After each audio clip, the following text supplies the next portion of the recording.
Ciao a tutti, siamo qui con Walter Garatti. Buongiorno. Educatore e docente al Liceo Europeo Foscarini, ma anche scrittore. Ha già pubblicato 2 libri per Panda Edizioni, il primo si intitola Il Decifratore e l'ultimo Ora lo sai.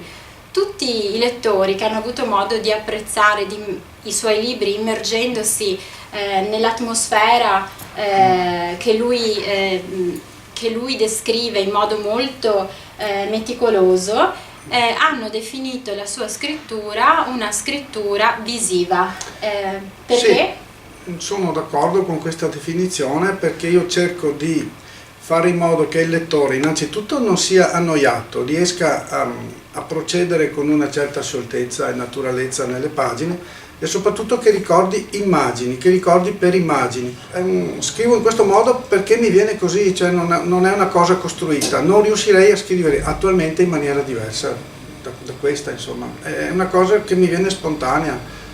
Poi se ai lettori piacerà o meno, questo si trovano anche alcune delle immagini tra le pagine del tuo libro, esatto, sono delle fotografie di... Allora, nel primo ci sono delle foto di quadri perché io attribuisco all'arte un valore quasi terapeutico, essendo poi Il Decifratore un libro d'esordio in cui io cerco di esprimere alcune cose, concetti un po' in maniera simbolica.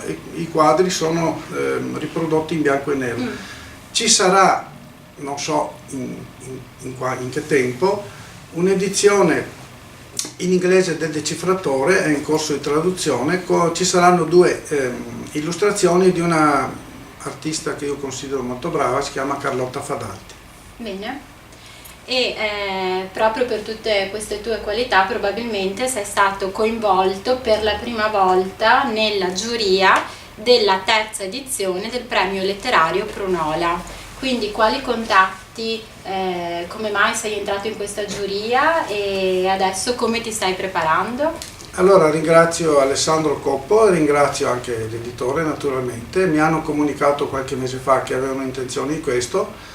Io ho solo detto spero di essere all'altezza e mi sento onorato di questa cosa perché mi rendo conto che è una cosa importante, insomma, e anche l'idea di giudicare, diciamo, altri scrittori, però spero di essere all'altezza e li leggerò dalla prima all'ultima pagina, quelli che mi saranno assegnati, questo lo prometto, insomma. I tuoi progetti attuali, cosa stai lavorando? Allora, ho lavorato mesi a preparare la trama del 3° libro perché andrò indietro nel tempo, sarà posso dirlo, sì lo dico, un fantasy al 103%, con alcuni risvolti che non dico perché non voglio svelare molto.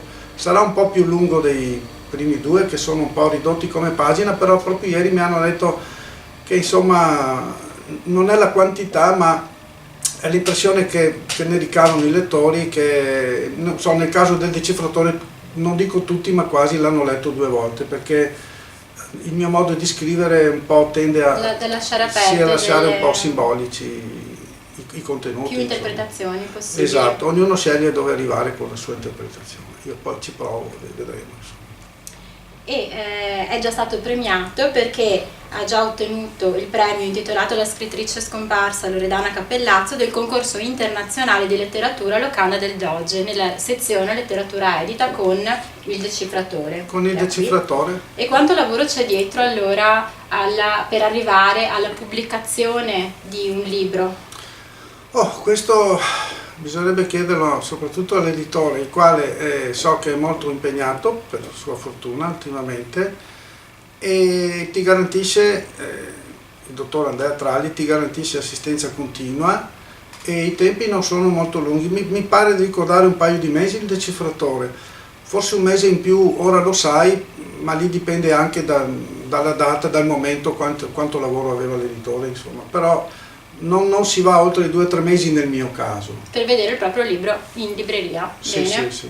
E allora con Walter Garatti ci ritroveremo il 7 aprile al Teatro Accademico per la cerimonia di premiazione della 3ª edizione del premio letterario Prunola. Prometto che sarò in cravatta. Ottimo, tutti eleganti. Grazie.